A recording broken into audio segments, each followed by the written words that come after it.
Hello students, कैसे हो आप सब? बिल्कुल बढ़िया। आज हमारा टॉपिक है एग्रीगेट सप्लाई।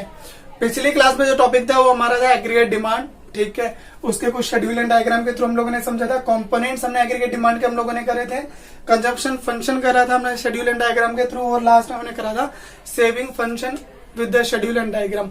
बहुत इंपॉर्टेंट हमारी क्लास है। पूरी जितना भी थर्ड यूनिट का पूरा बेस है वो जो पिछला जो लेक्चर है, तो जिन्होंने नहीं देखा तो देख लीजिएगा। आज हम स्टार्ट करेंगे एग्रीगेट सप्लाई।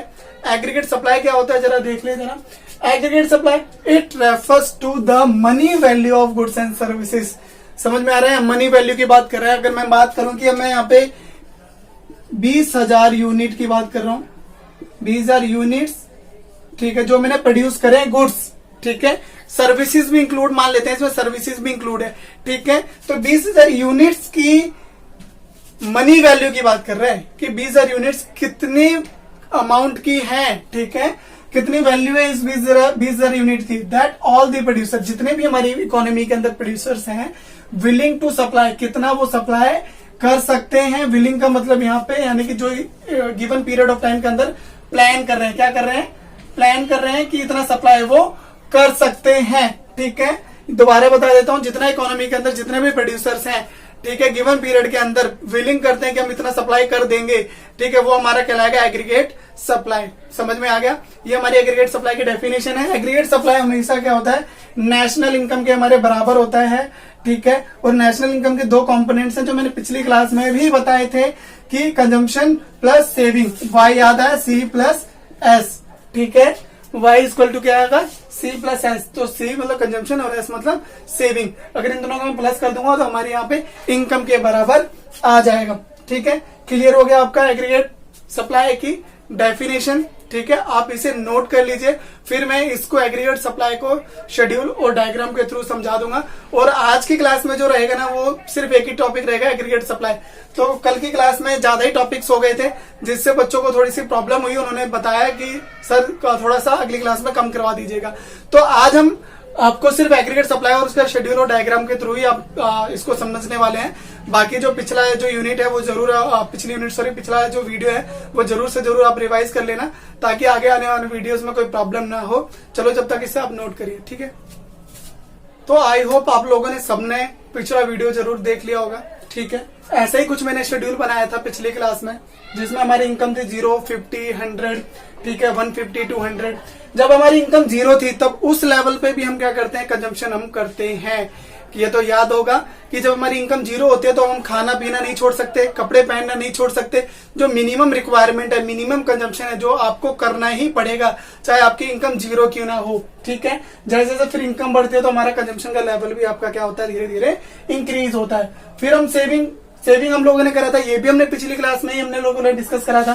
तो अगर इनकम जब 0 होती है, 0 लेवल पे जो हमारी कंजम्पशन होती है, तो यानी कि जो ये हमारा सेविंग है, तो ये हमारी सेविंग नहीं है, ये हमारी सेविंग माइनस में है। दैट मीन्स ये तो हमारी क्या हो गई, या तो हमने पिछला जो पैसा सेव करा था उसमें से निकाला होगा, या तो क्या करा होगा, हमने बोरो करा होगा इस अमाउंट को, क्योंकि हमें कंजम्पशन तो करना ही है, चाहे हमें बोरो करके करना पड़े या तो लास्ट जो पिछली सेविंग है हमारी उसमें से निकालना पड़े, ठीक है। तो यानी कि हमारी सेविंग नहीं हुई, इसे क्या बोलते हैं, इस पॉइंट को हम क्या बोलते हैं, ये दोनों पॉइंट जो आपके हो गए वो गए डिस सेविंग। क्या हो गया आपके, ये डिस सेविंग। ये हमारी सेविंग नहीं है, डिस सेविंग है, क्योंकि हमने यहाँ पे सेविंग करी नहीं है, बल्कि अपनी सेविंग को यहाँ पे हमने लगाया है, खर्च कर दिया हम लोगों ने, ठीक है।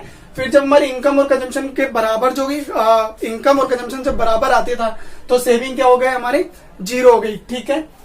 और हमारा जब हमारी इनकम 150, जब हमारी इनकम ज्यादा है कंजम्पशन से, तो हमारा क्या हुआ, सेविंग हमारा पॉजिटिव है। ये हमने पिछली क्लास में डिस्कस करा था। जब हमारी इनकम ज्यादा कम होगी कंजम्पशन से तो हमारा क्या होगा, सेविंग नेगेटिव आएगा। जब इनकम कंजम्पशन के बराबर होगा तो सेविंग क्या आएगा, हमारा 0।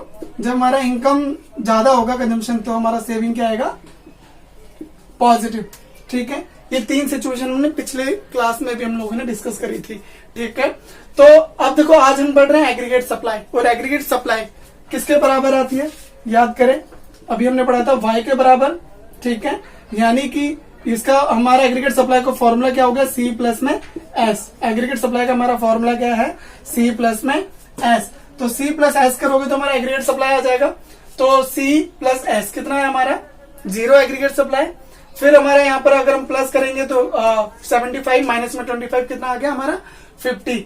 यहाँ पे 100 प्लस 0 कितना आ गया आपका 100। यानी कि जितनी हमारी इनकम है उतना ही तो हमारा एग्रीगेट सप्लाई है। तो हमेशा एग्रीगेट सप्लाई इनकम के हमारा बराबर आता है। क्लियर हो गया आपको ये शेड्यूल।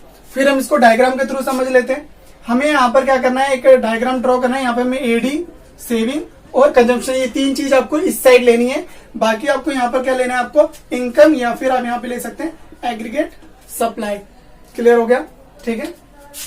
जैसे हमने पिछली क्लास में वीडियो लिया था, देखा था हम लोगों ने, यहाँ पर क्या है आपका कि जो हमारे कंजम्पशन होता है वो हमेशा कुछ ना कुछ पॉजिटिव अमाउंट से ही स्टार्ट होता है। जैसे यहाँ पॉजिटिव नंबर है 50, कभी कंजम्पशन जीरो नहीं हो सकता।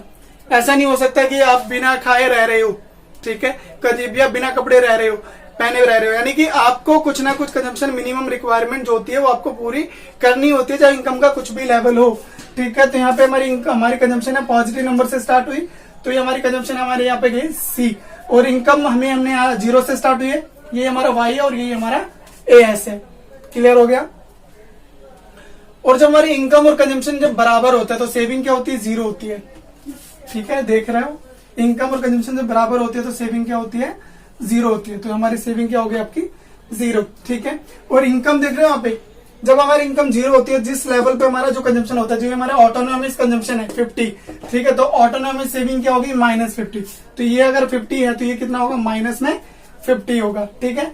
आपको क्या करना है, इसको हमें प्लॉट करना है, मिलाना है आपको ये, तो आपका सेविंग का डायग्राम आपका बन जाएगा, ठीक है। और ये वाला जो पार्ट है वो आपका क्या कहलाएगा, डिस सेविंग, जो आपका नेगेटिव वाला पार्ट है। याद आया, ठीक है। ये सारा हमने पिछली क्लास में पढ़ा था। आज की क्लास में भी सब इतना ही है और हमको ज्यादा कुछ पढ़ने नहीं वाले। और ये देख लो, जब हमारी इनकम और कंजम्पशन जब बराबर होती है तो सेविंग क्या होती है आपकी, जीरो। जब इस पॉइंट को हम क्या बोलते हैं, ब्रेक इवन पॉइंट। क्या बोलते हैं इसको हम लोग, ब्रेक इवन पॉइंट, ठीक है। ये था आज का टॉपिक, एग्रीगेट सप्लाई, जो हमने शेड्यूल और डायग्राम के थ्रू समझ लिया हम लोगों ने, ठीक है। बाकी हम अगली क्लास में मिलते हैं। Thank you so much.